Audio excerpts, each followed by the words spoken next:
வணக்கம். என்ன இது ரொம்ப அநியாயம் பண்ணிட்டு இருக்காங்களே. வேகமா விஜயை கூப்பிட்டு சிஎம் ஆக்கி உட்கார வைப்பா. நாட்டில் எந்த வேலையும் நடக்க மாட்டேங்குது.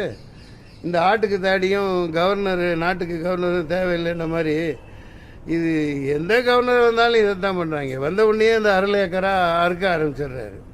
இனிமேல் இந்த சுப்ரீம் கோர்ட்டு ஹைகோர்ட் நீதிபதிகளை வச்சு தான் பதவி பிரமாணம் பண்ண வைக்கணும். பதவியை போட்டு நிச்சயதார்த்தம் பண்ணி 1.5 வருஷம் கழிச்சு கல்யாணம் வைக்கிற மாதிரி இப்போவே 5 நாள் ஆகுது. இன்னையோட 1 வாரம் ஆக போகுது. ஜெயிச்சு வந்து அது 108 மக்கள் விநாயகருக்கு தேங்காய் உடைக்கிற மாதிரி பட்டையை கலப்பு பட்டாசு வெடிக்கிற மாதிரி அடித்து தூள் கலப்புன்னு 108 கொடுத்துருக்காங்க. அதை வேற 108 மாற்ற போகாதீங்கப்பா. விஜய் அந்த தம்பியர் பயங்கர ஆவேசமாக இருக்காங்க. இப்போ இப்படியே பண்ணிங்கன்னா ஒரு பரோட்டா சூரி காமெடி மாதிரி இதெல்லாம் முடியாது. எல்லாம் அழிச்சிட்டு மறுபடியும் தேர்தல் வைனா டப்பா டான்ஸ் ஆடினோம். எல்லா கட்சிகளும் துண்டை காணான் துணியை காணான்னு அவ்வளோதான். செலவழிக்க முடியாது. 10 பைசா செலவழிக்காமல் எவ்வளோ பெரிய சாதனை பண்ணியிருக்கு. அப்படி இல்லை. அப்புறம் அந்த மத்திய அரசு இப்படி நாதாரிப்பத்தனமான வேலையை பண்ணிகிட்டு இருக்குது. இது ரொம்ப தப்பானது.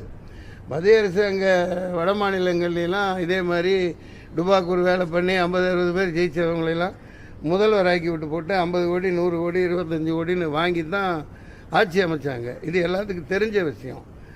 அப்படி இருக்க சட்டப்படி நடங்க. நீங்கள் சட்டப்படி நடங்க. மெஜாரிட்டி இருக்குது. சட்டசபையை கூட்டு நிரூபிக்க போகிறார். எந்த வேலையும் நடக்க மாட்டேங்குது நாட்டில். கவர்னர் வேகமாக கூப்பிட்டு விஜய் சிஎம் ஆக்கிற வெளியே பாருங்கள். அப்புறம் பார்த்துக்கலாம். நன்றி, வணக்கம்.